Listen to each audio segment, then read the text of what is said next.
بسم اللہ الرحمن الرحیم۔ مفتی صاحب، جو لوگ پاگل ہیں، مغرور، معذور ہیں، اندھے بہرے گونگے ہیں، کیا ان کا حساب ہوگا قیامت کے دن؟ پاگلوں کا تو نہیں ہوگا، لیکن جو پاگل نہیں ہیں، معذور ہیں، تو ان کا حساب ہوگا۔ چاہے اندھے ہوں، بہرے ہوں، گونگے ہوں، جتنی اللہ نے ان کو سمجھ دی اس حساب سے سوال ہوگا نا۔ جب پاگل تو بیچارہ پاگل ہوتا ہے، وہ مکلف نہیں ہے۔ اگر کوئی شخص قیامت کا انکار کرے یا قرآن کے کسی حکم کا یا قبر کے عذاب کا، جنت جہنم فرشتے کا، تو کیا کافر ہوگا؟ جی کافر ہوگا۔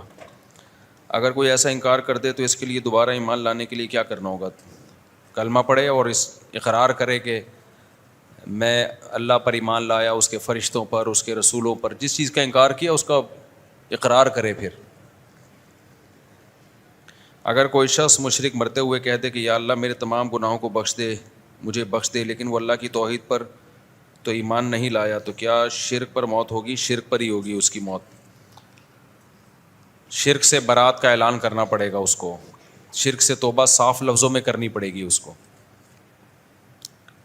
آج دو دوست کی شادی ہے، کامران اور فراز، دعا کریں۔ ٹینشن میں ہے لگ رہا ہے، دعا ہے اللہ تعالیٰ ان کو کامیابی زندگی دے۔ غیر مسلم کے ساتھ کاروبار کرنا، کھانا پینا رہنا، اگر ان میں کوئی اچھا عمل ہو یا ویسے ہی وہ اچھے لگتے ہوں تو ان سے محبت سے پیش آنا۔ کاروبار کرنا جائز ہے، ضرورت کے وقت کھانا پینا بھی جائز ہے۔ کہیں ہاسٹل میں رہنا پڑے تو ساتھ رہ بھی سکتے ہیں، لیکن ایسی جگری دوستی لگانا تو وہ جائز اس لیے نہیں ہے کہ وہ تو کسی فاسق فاجر سے بھی جائز نہیں ہے، کیونکہ دوستی جو ہے نا صرف ان لوگوں سے گہری لگانی چاہیے جو نیک ہیں، کیونکہ انسان نظریات سے متاثر ہوتا ہے۔ آہستہ آہستہ کفر کی جو نفرت ہے وہ دل سے ختم ہو جاتی ہے۔ پھر یہ ٹھیک ہے کفر سے نفرت کرو، کافر سے نہ کرو، لیکن جب آپ بلا وجہ کسی سے بلا وجہ کی دوستیاں لگائیں گے تو اثرات تو پڑتے ہیں نا ماحول کے انسان کے اوپر، تو کفر سے بھی آپ کو نفرت ختم ہو جائے گی۔ اچھا سلوک ہر ایک سے کرنا چاہیے، دوستیاں ہر ایک سے نہیں لگانی چاہیے۔ غزالہ متین خاتون نے غزالہ متین شدید بیمار ہیں، دعا کی درخواست۔ دل سے دعا ہے جی اللہ تعالیٰ ان کو شفا عطا فرمائے۔ مفتی صاحب، میری شادی کے وقت میرے کہنے سے میری امی نے میری بیگم کی تعلیم کے خرچے کی کمٹمنٹ کر لی تھی، لیکن وقت کے ساتھ ساتھ مجھے لگ رہا ہے کہ نہیں پڑھنا چاہیے، اگر اسے پڑھا دیا تو وہ پہلی فرصت میں ہی شاید چلی جائے۔ بھئی آپ کے گھریلو معاملات ہیں، آپ زیادہ بہتر سمجھتے ہو، ہر ایک کے حالات ایک جیسے نہیں ہوتے۔ آپ نے جب وعدہ کیا تھا پڑھائیں گے، اس وقت آپ کی نیت پڑھانے کی تھی، اگر اس وقت نیت ہی نہیں تھی، ٹوپی کرا رہے تھے، پھر تو یہ حرام ہے، دھوکہ ہے۔ اور اگر نیت ہی پڑھانے کی، بعد میں آپ کو لگا کہ بھئی وہ حالات نہیں ہیں پڑھانے والے، تو پھر آپ جانیں، آپ کی بیگم جانے، سسرال جانے، پھر یہ وعدہ خلافی نہیں کہلائے گی۔ حالات کے چینج ہونے سے انسان کی رائے چینج ہو جاتی ہے۔ مفتی صاحب، میں نے سوال یہ ہے کہ میں نے ایک جگہ، یار اردو کو اردو میں لکھ لیا کرو، کتنی اچھی بات ہوگی، اردو کا تو بیڑا ہی غرق ہو رہا ہے، اردو کو بھی انگلش میں لکھ رہے ہیں یار، اتنی مشکل ہوتی ہے پڑھنے میں۔ یہ کہا تھا کہ جو شخص کھانے کے بعد ایک دفعہ سورہ اخلاص پڑھ لیتا ہے، کچھ بھی ثابت نہیں ہے کھانے کے بعد ایک دفعہ سورہ اخلاص۔ میں یاسر آپ سے ملنے کے لیے آیا ہوں پشاور سے، میرا ابھی سفر ہے، مجھے اسپیڈ کے ساتھ نکلنا ہے، سمجھتے ہو، اس لیے آج میں ملاقات کسی سے نہیں کر سکتا کائنڈلی، تو مجھے سفر پہ جانا ہے، نکلنا ہے مجھے، تو ٹائم میرے پاس بہت کم ہے۔ آپ ہیں؟ اچھا ماشاء، آپ مسافہ کر لیتے ہیں، ابھی آ جائیں، ابھی آ جائیں۔ اتوار کا بیان ہوگا، میں آ جاؤں گا اتوار سے پہلے۔ میرا نام محمد پیاز ہے، میرا تعلق وزیرستان سے ہے، میں اسپیشلی KPK سے صرف اور صرف آپ سے ملنے کے لیے آیا ہوں۔ وہ تو مل لیا میرا خیال ہے۔ وعلیکم السلام، کیا حال ہے؟ انڈی والان خادے دیغت میں غت خلتی کڑے ٹول خادے، صحیح ہے صحیح ہے۔ اچھا ماشاء اللہ الحمد للہ، اللہ پھر آئیں گے انشاءاللہ ضرور اللہ جزائے خیر دے آپ کو۔ اسلام وزیرستان اسٹیشن ماشاء اللہ سب سیٹ چل رہا ہے وزیرستان میں، ٹول خادے، چلے اللہ جزائے خیر دے۔ جلدی سے لے لیں جلدی سے. چلو بھائی. اچھا بھائی مفتی صاحب, میرے والد نے مجھے وصیت کی تھی مرنے سے پہلے کہ جن رشتہ داروں سے ہم ناراض ہیں انہیں میرے جنازے میں شرکت نہ کرنے دیں اور زندگی بھر ان سے کوئی تعلق نہیں رکھنا. ہم ان کی فوتگی پہ گئے, وہ بھی فوتگی پر آئے, ہم نے منع نہیں کیا. فیاض احمد فیصل آباد سے. یہ وصیت پر عمل کرنا لازم نہیں ہے, جنازے میں کوئی کسی کو نہیں روک سکتا بھائی. دوسرا کہ اس میں اگر کوئی بہت بڑا ظلم زیادتی نہیں کی انہوں نے, تھوڑی بہت ناراضی تھی تو قطع تعلق بھی صحیح نہیں ہے رشتہ داروں سے. اللہ والد صاحب کی مغفرت فرمائے جی. میرا ایک بہت عزیز دوست ہے گلگت کا, وہ اسماعیلی ہے. میں نے سنا ہے کہ اسماعیلی غیر مسلم ہے. میرے دل میں بہت خواہش ہے کہ وہ مسلمان ہو جائے, لیکن میری نہ ہمت ہوئی اور سمجھ میں نہیں آ رہا کہ اسے کیسے قائل کروں. میری رہنمائی فرمائے, میں آپ کی ویڈیو اسے بھیج کے قائل کرنے کی کوشش کروں گا. اس سے پہلے وہ مارکیٹ سے, ایسا نہ ہو کہ اس سے پہلے وہ مارکیٹ سے شارٹ ہو جائے. عامر جدوں ہری پور ہزارہ. بھائی ویڈیوز بھیجیں علماء کی, یہی ہے. خود سے کسی کو جب آپ کہتے ہو نا تو اگلا ضد میں آ جاتا ہے. ایسے ڈائریکٹ کسی کو تبلیغ نہیں کرنی چاہیے, ضد میں آ جاتا ہے آدمی. بیانات بھیجیں علماء کے, بہت سے اسماعیلی مسلمان ہو چکے ہیں, ان سے دوستی کرا دیں. اچھا بھائی جلدی جلدی. قلم اور ڈائری سے کیسے پلاننگ کریں اگر کوئی ہدف بناتا ہے؟ مثال کے طور پر ہدف یہ بنایا کہ گاڑی لینی ہے. ابے ہدف تم ہی غلط بنا رہے ہو, گاڑی لینی ہے میں نے, یہ کوئی ہدف ہے؟ یہ پلاننگ کرنی ہے تو رہنے دو بھائی, ڈائری وائری خام خام میں ضائع ہوگی. آپ یہ پلاننگ کرو کہ میں نے کیسے اسٹیبل ہونا ہے, اپنے پاؤں پہ کیسے کھڑے ہونا ہے. اس کے بعد پھر آدمی سوچتا ہے جب پیسے آتے ہیں تو کیا کروں, گاڑی خریدوں یا رکشا خریدوں, کیا خریدوں میں. پہلے سے ہی گاڑی کو پلاننگ کا حصہ بناؤ گے, یہ تو بیوقوفوں والی پلاننگ ہو گئی. نہیں بات تو نہ ہوئی ہے. تو اصل جو پلاننگ کرنی ہے, گاڑی کیوں لے رہے ہو؟ آج کل اگر پیسہ ہے تو ٹیکسی سستی پڑتی ہے, پیسہ نہیں ہے تو گاڑی کہاں سے لے رہے ہو پھر, سمجھ رہے ہو؟ تو پہلے تو یہ پلاننگ بناؤ گاڑی لے کیوں رہا ہوں میں. مجھے تو ضرورت تھی گارڈ کے لیے, گارڈوں کو میں کہاں موٹر سائیکل پہ بٹھا کے لے جاتا. یا ویسے بھی آدمی کو اچھا ہوتا ہے, ذرا کپڑے میلے ویلے نہیں ہوتے, بائکوں میں گرنے مرنے کا خطرہ بہت ہوتا ہے. تو آپ جو پلاننگ بناؤ گے گاڑی خریدنے کی نہیں بناؤ, آپ پلاننگ بناؤ کہ میں اگر غریب ہوں تو میں معاشی لحاظ سے بھی اپنے آپ کو میں نے اسٹیبل کرنا ہے. اور وہ تو پلاننگ کا لازمی حصہ ہے نا. ہر آدمی کو چاہیے نا کہ وہ کوشش کرے کہ بھائی میں میرے مالی حالات زیادہ اچھے ہو جائیں. اس کو مسلط نہیں کر لینا سر کے اوپر, لیکن پلاننگ تو کرنی چاہیے. معاشی حالات آپ کے اچھے حالات ہوں گے تو ملک کے اچھے ہوں گے, ملک کے ہوں گے اسلام کے حالات, مسلمانوں کے حالات اچھے ہوں گے. تو یہ تو پلاننگ کا حصہ ہے. جب معاشی حالات اچھے ہو جائیں گے تو پھر گاڑی واڑی تو آ ہی جاتی ہے خود بخود ہی. ابھی پلاننگ کر کے نہ جو پیسہ کمانے میں ٹائم لگانا تھا وہ گاڑی کی پلاننگ میں لگا دو گے ٹائم. تو یہ پلاننگ کا طریقہ ہی ٹھیک نہیں ہے. اچھا یہ جو میں نے ابھی بیان میں بتایا ہے نا کہ پلاننگ کریں, تو یہ خوب سمجھ لیں پلاننگ کے بعد 100% رزلٹ نہیں آئے گا. جیسے میرے بہت سارے کام تھے تو پچھلی دفعہ میں نے پچھلے ہفتے کیا کیا, ڈائری لے کے نا وہ سب کو لکھ کے میں نے کہا یار اس ہفتے میں نے یہ کاموں کو نمٹانا ہے. تو اس ہفتے جو میں نے کام نمٹانے تھے ان میں 90% ہو گئے, 10% رہ گئے. تو یہ ٹینشن لینے کا نہیں ہے. آدمی کہا بھائی ہوا ہی نہیں, کیا فائدہ, جو میں نے ایم تھا میرا وہ تو گول تک تو میں پہنچا ہی نہیں. تو بھائی 90% بھی اسی وجہ سے ہو گیا کہ ایک پلاننگ کر لی تھی, ورنہ 1% بھی نہیں ہوتا. تو ضروری نہیں ہے کہ آپ پلاننگ کرو تو رزلٹ 100% اس کا پورا ہے. 90% بھی آ جائے, کوشش 100% کی کرنی ہے تو 90% بھی آ جائے بہت ہے. جو 10% رہ گیا اس کے دوبارہ پلاننگ کر لو. اب میں جو اس ہفتے جو میں نے کام کمپلیٹ کرنے تھے وہ 90%, بلکہ 90 بھی نہیں 95% ہو گئے, 5% رہ گئے. اس میں ہو سکتا ہے میری سستی کا دخل ہو, سستی کی وجہ سے رہ گئے ہوں, وہ کوئی ٹائم میں نے کہیں ویسٹ کر دیا ہو. تو 5% کے لیے دوبارہ پلاننگ کر لو بھائی, اس کو 2 دن میں نہیں مٹا دینا ہے, ٹھیک ہے نا. تو یہ کوئی بات یہ ہے کہ پلاننگ تو کرو نا, ورنہ جب پلاننگ کے بغیر ہوگا تو 5% بھی نہیں ہوگا کام, سوچتا ہی رہے گا اور مر جائے گا. فرشتہ آئے گا بولے گا چل بھائی پتلی گلی سے نکل. آدمی کہے گا بھائی ابھی تو میں نے مرغیوں کو انڈوں پہ بٹھانا ہے, ابھی تو میں نے جو ہے وہ کتا نکال کے بکری پال لی ہے اس کی جگہ, ابھی تو میں نے انگلش سیکھنی ہے, ابھی تو میں نے بزنس. فرشتہ کہے گا پتلی گلی سے نکل, صحیح ہے نا, مرے گا اب تو. شوگر سے مرے گا. آپ کہو ابھی تو اصل میں کولڈ ڈرنک چھوڑنی تھی. آپ دیکھو میں ایک واقعہ سناتا ہوں, اس سے بات سمجھ میں آئے گی آپ کی. فرعون جو تھا نا, فرعون, اس کو موسیٰ علیہ السلام نے کئی سال بہت زیادہ سمجھایا کہ نہیں سمجھایا؟ فرعون کی کھوپڑی میں بات نہیں آئی. موسیٰ علیہ السلام نے بتایا کہ تیری حکومت تجھ سے چھن جائے گی, نہیں تو مرے گا نا ایک دن, تو کیوں چند ٹکوں کی خاطر اللہ کا انکار کر رہا ہے؟ فرعون کی کھوپڑی میں بات نہیں آ رہی, دولت کے نشے میں, حکومت کے نشے میں. لیکن آپ کو پتہ ہے جب فرعون ڈوبنے لگا تھا تو فرعون نے صرف اتنا نہیں کہا کہ میں اللہ رسول پہ, اللہ اور موسیٰ پہ ایمان لایا, نہ, فرعون نے کہا انہو ضمیر قصہ کہلاتی ہے, ضمیر شان. بات یہ ہے کہ آمنتو انہ لا الہ الا الذی آمنت بہ بنو اسرائیل.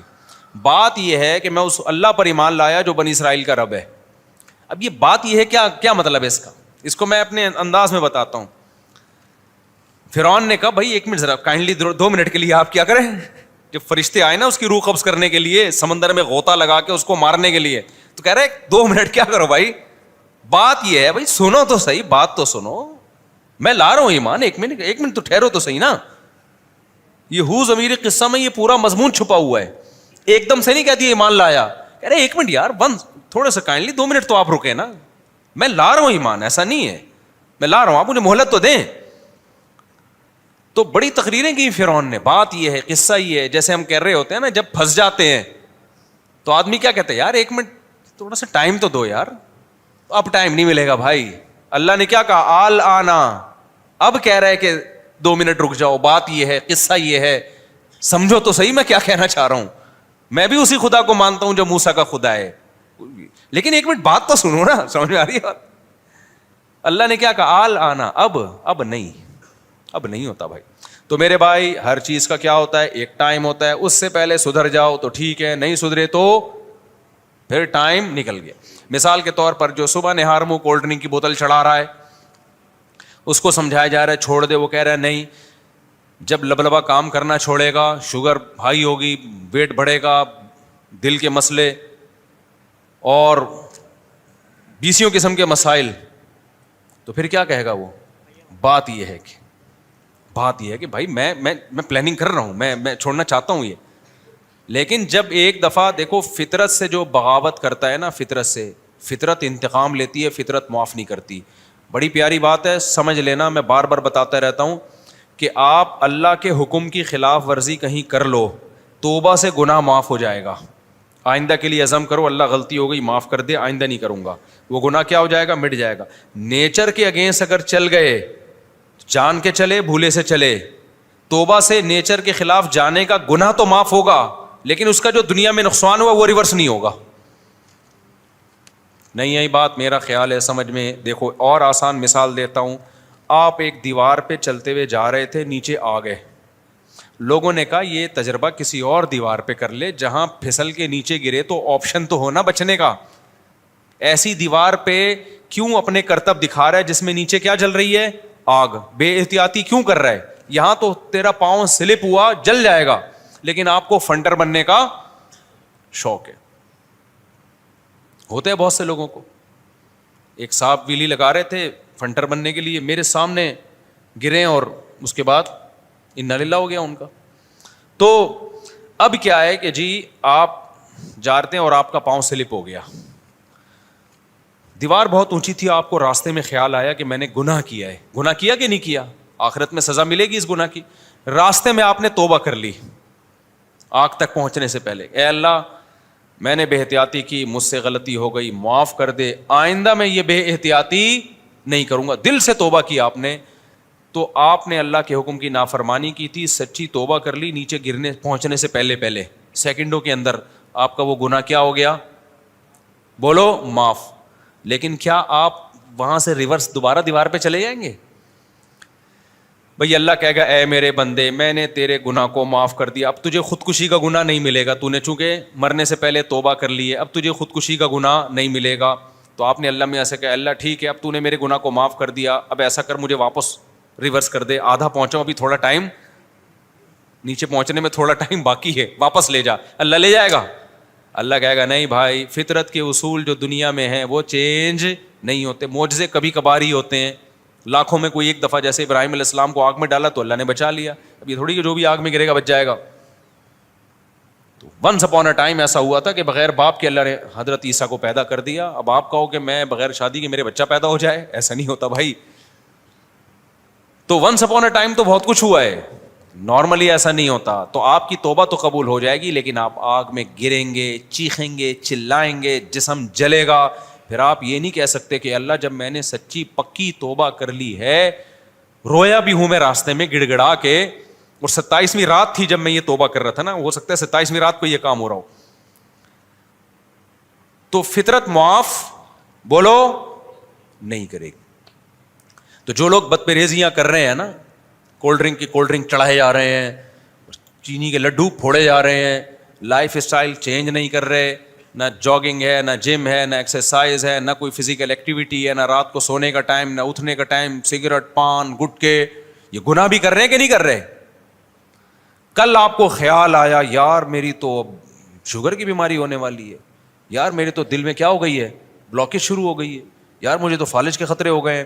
آپ گڑ گڑاؤ گے اللہ معاف کر دے, اللہ معاف کر دے گا, لیکن یہ نہیں ہوگا کہ اب آپ کو شوگر کا خطرہ اللہ ٹال دے. میں سمجھا پا رہا ہوں اپنی بات کہ اس نے سچی توبہ کر لی ہے, اب جو اس کو شوگر کا اٹیک ہونے والا ہے وہ میں نے معاف کیا. جا میرے بندے میں نے معاف کیا, تیرا سارا کولیسٹرول میں نے توبہ کی برکت سے ختم کر دیا. اے میرے بندے تو نے برگر پیزا سے سچی توبہ کر لی ہے, برگر کی وجہ سے اب تو جو برگر بن گیا تھا, تو اس توبہ کی برکت سے میں تجھے دوبارہ انسان کا بچہ بنا لوں گا. میں سمجھا پا رہا ہوں اپنی بات. ایسا بالکل بھی نہیں ہوگا, آپ مریں گے, ٹھیک ہے نا. دیکھو بہت سے لوگ خودکشی کرتے ہیں, اس وقت نہیں مرتے, ہاسپٹل میں ایڈمٹ ہو جاتے ہیں, سچی توبہ کرتے ہیں کہ اللہ معاف کر دے. ایسے واقعات ہوئے ہیں کہ ہم نے غلط کیا, معاف کر دے, لیکن پھر بھی مر جاتے ہیں وہ.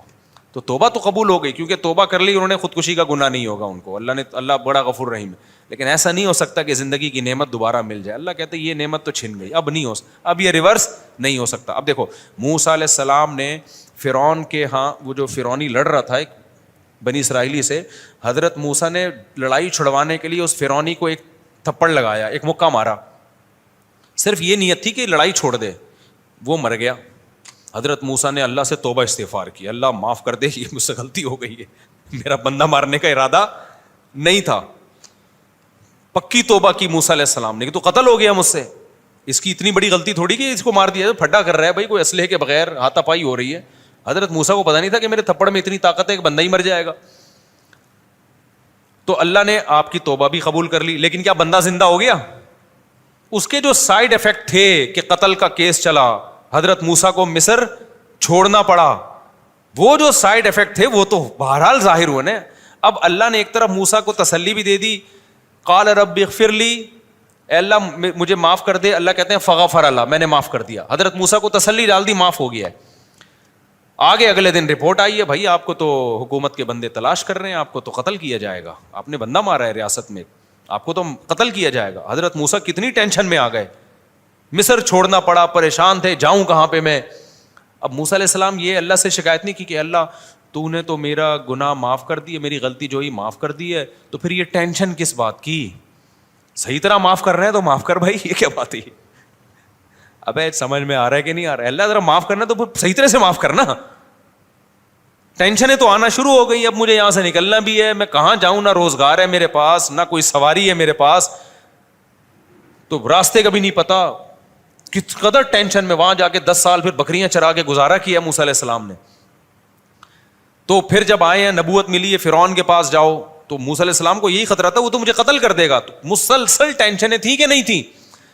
وجہ اس کی یہ کہ دنیا دارالاسباب ہے, یہاں کوئی سبب نقصان کا آپ جان کر اختیار کریں یا بھولے سے کریں, اس کا رزلٹ 100% نکلے گا.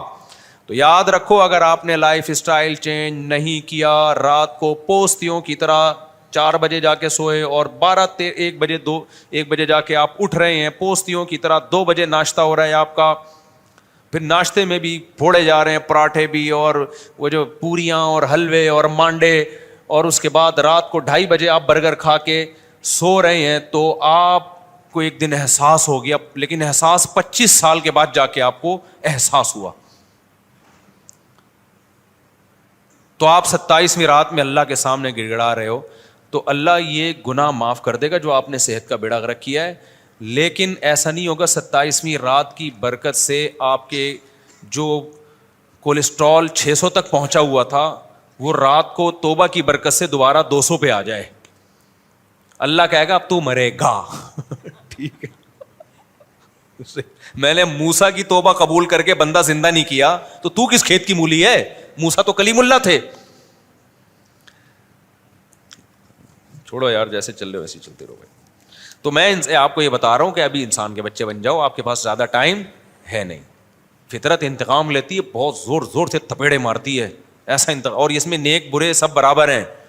فطرت کسی کو معاف نہیں کرتی ہے, تہجد گزار ہے, مولوی ہے, بزرگ ہے, عالم ہے, کیا ہے. تو اس لیے ہم فطرت سے بغاوت کر رہے ہیں یار, ہم پاگل ہیں یار. تو اس سے بڑا پاگل دنیا میں کون ہوگا جو نیچر سے بغاوت کر رہے ہیں؟ نہ کوئی پلاننگ کر رہے ہو, نہ کھانے کی پلاننگ ہے, نہ اپنی برائیوں کو چھڑوانے کی پلاننگ ہے, نہ جو ہے آپ کے اندر کوئی گناہ کی لت پڑ گئی ہے اس کو چھوڑنے کی کوئی پلاننگ نہیں ہے. تو پھر تو مرے ہوگے ایک دن, پھر رگڑتے رہو گے ایڑیاں.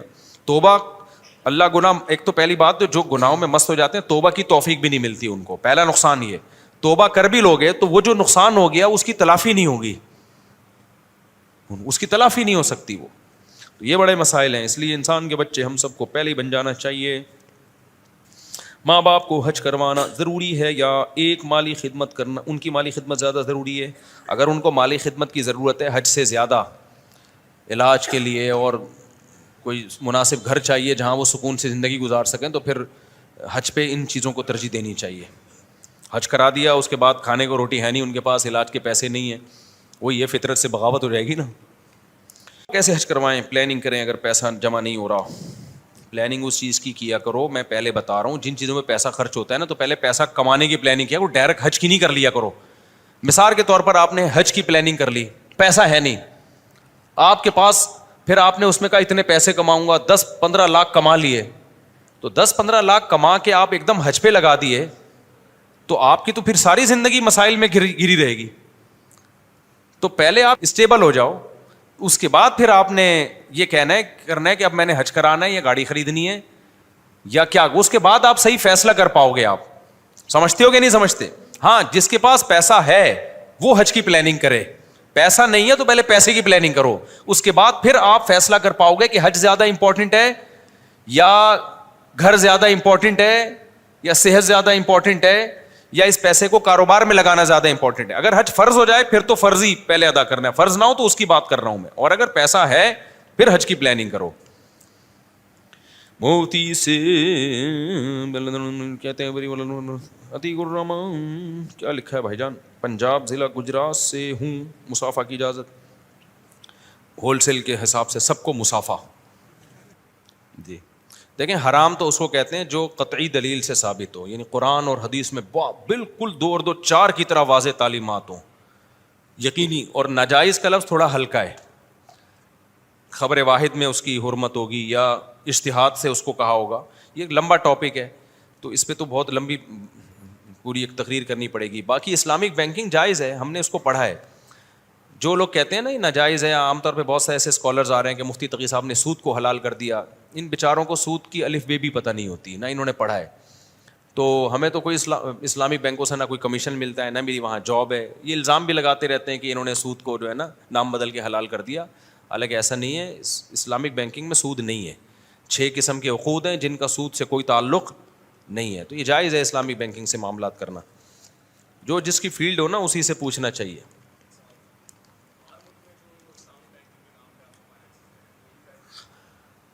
دیکھیں, باہر ملکوں کا مجھے پتہ نہیں ہے, لیکن میرا خیال ہے جائز ہے, کیونکہ سسٹم پوری دنیا میں اب ایک ہی ہے, اور یہ سسٹم بنایا ہوا ہندوستان کے علماء کا ہے. کمال کی بات یہ ہے, پوری دنیا میں جو اسلامک بینکنگ چل رہی ہے پوری دنیا میں, مولانا یوسف بن نوری رحمۃ اللہ علیہ, مفتی رشید احمد صاحب, مفتی تقی عثمانی صاحب, یہ جو خاص طور پر یہ کریڈٹ علماء دیوبند کو جاتا ہے. یہ پوری دنیا, جب مفتی محمد شفیع صاحب رحمۃ اللہ زندہ تھے نا, ان کے دور میں علماء نے ایک بینکنگ کا متبادل, اور اصل فتاویٰ مفتی رشید احمد صاحب کا اس میں عربی میں پورا رسالہ ہے. تو وہی پھر آگے اسی کو ترقی ہوئی ہے, پھر عرب نے بھی اس کو لیا. تبھی مفتی تقی صاحب سعودی عرب میں کے اور عرب ملکوں کے جو علماء ہیں نا ان کے رئیس رہے ہیں. وجہ اس کی یہ تھی کہ ان کا اسلامک بینکنگ میں ہمارے اکابر کی وجہ سے جو مہارت تھی. تو اس میں پہلے حضرت مفتی تقی صاحب سے پہلے علامہ یوسف بنوری رحمۃ اللہ جو بنوری ٹاؤن کے تھے, اور مفتی رشید احمد صاحب جو دارالعلوم کرنگی کے, اور مفتی شفیع صاحب, ان کی ایفرٹس بہت زیادہ ہیں. وہ سسٹم ہے جو علماء نے ایک تیار کیا تھا. حضرت مفتی تقی صاحب نے پھر کیونکہ جدید علوم بھی ان کو مہارت تھی تو امپلیمنٹ پھر ان کے ذریعے پوری دنیا میں ہوا ہے. تو یہ بہت بڑا علمی کام ہے جو بر صغیر کے علماء سے اللہ نے لیا ہے. پھر آگے پھر اس میں عرب آئے, تو اب سعودی عرب سے بھی کتابیں چھپ رہی ہیں, ملیشیا سے بھی چھپ رہی ہیں, لیکن اس کی بنیاد اور اس کا جو صحرا جاتا ہے نا وہ بر صغیر کے علماء کو جاتا ہے. اللہ تعالیٰ آپ کو خوش رکھے. فروری میں میرے بیٹے کی شادی ہے, میری خواہش ہے اس کا نکاح پڑھائیں. ولی سے رابطہ کریں, جو بھی مجھ سے نکاح پڑھوانا چاہتے ہیں تو ولی سے رابطہ کریں, وہ اس کا نمبر وہاں باہر رکھا ہوا ہے. مفتی صاحب کا ایک فلیٹ, مفتی میرے والد صاحب کا ایک فلیٹ ہے جو کہ میری امی کے نام پر آدھا اور ابو کے نام پر آدھا ہے. ہم 4 بہن بھائی ہیں. ابو نے دوسری شادی کر لی ہے اور امی کو چھوڑ دیا ہے. دوسری سے ایک بیٹی ہے. کاغذات ابو کے پاس ہے. دیکھو نام ہونے سے کچھ نہیں ہوتا. فلیٹ کے پہ جس کے پیسے لگے ہوں فلیٹ کا وہ مالک ہے. اگر امی کے نام آدھا کر دیا تو نام سے نہیں ہوگا.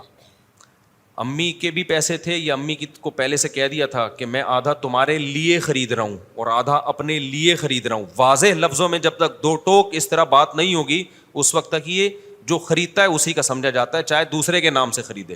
لوگ پراپرٹیاں خریدتے ہیں بہت سارے لوگوں کے نام سے. میں نے قسم اٹھائی قرآن کے جس کے لیے میں نے قرآن کی قسم اصل میں اللہ ہی کی قسم کہلاتی ہے. اب جھوٹی قسم اٹھائی ہے تو توبہ استغفار کرو, گڑ گڑاؤ اللہ کے سامنے, رو, بہت بڑا جرم ہے. میں نماز کے بعد 4 قل پڑھ کے اپنے اوپر دم کرتا ہوں, پھر ڈرتا ہوں کیا کروں, کھانا کھاؤں یا نہیں, کیا کروں, کھانا کھاؤں یا نہیں. فرض نماز کے بعد 4 قل پڑھ کر اپنے اوپر دم کرتا ہوں. رات کو بس 4 قل پڑھ کے اپنے اوپر دم کر لیا کرو ہاتھ سے, اتنا کافی ہے. نماز کے بعد دم کرنے کی ضرورت نہیں ہے. مفتی صاحب کیا لکھا ہوا ہے, RO واٹر کا کاروبار کرنا کیسا ہے؟ جائز ہے بھائی. باقی صحت کے لیے فائدہ مند ہے یا نقصان دہ یہ ڈاکٹروں سے پوچھیں آپ. میں نے بھی پوچھا ہے, مجھے معلومات ہیں اس بارے میں, لیکن میں وہ شیئر اس لیے نہیں کرتا کہ یہ میری فیلڈ نہیں ہے. کام وہ کرو جو آپ کی فیلڈ ہے, کیونکہ پھر میں شیئر کروں گا کوئی ڈاکٹر کا بیان آ جائے گا, ہو سکتا ہے کہ نہیں اس کی یہ ٹیکنیکل. تو میرے جو ٹوٹی پھوٹی جو معلومات ہیں اس کے حساب سے میری جو ٹوٹی پھوٹی رائے ہے نا, یہ نلکے کا جو پانی آ رہا ہے نا جو گورنمنٹ دے رہی ہے اسی کو فلٹر کرا کے پی لیا کرو. زیادہ فنٹر بننے کی کوشش, جو زیادہ آگے جائے گا نا بہت آگے, تو اس میں کچھ فائدے ہوتے ہیں کچھ نقصانات شروع ہو جاتے ہیں.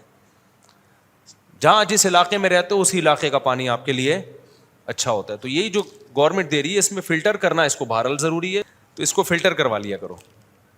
کوئی فلٹر مشینیں آج کل آ رہی ہیں وہ لگوا لو گھر میں, بڑی اچھی اچھی مشینیں آ رہی ہیں, خود گھر میں لگا لو. ہمیں تو بازار پہ اعتماد ختم ہو گیا بھائی.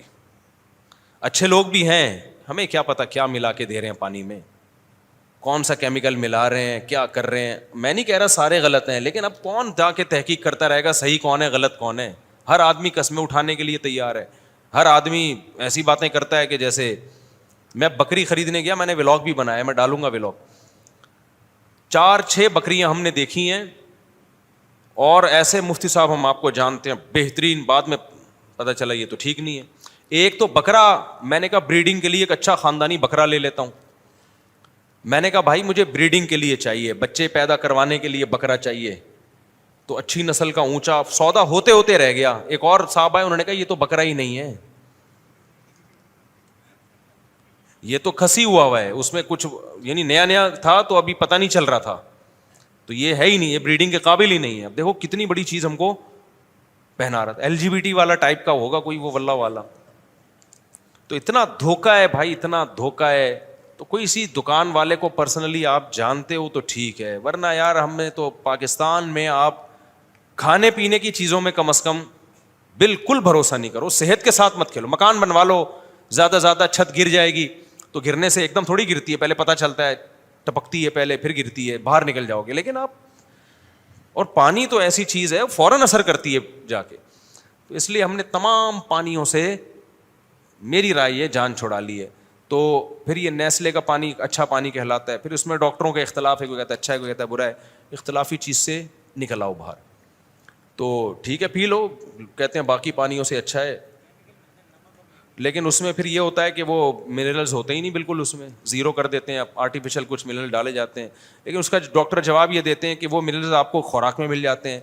میں نے ایک ڈاکٹر سے پوچھا, اس نے کہا یہ پانی پیو جو پیکنگ کا باہر کی کمپنیوں کا پانی ہے, لیکن اس میں منرلز نہیں ہے, تو منرلز آپ کو دائیں بائیں سے مل جائیں گے.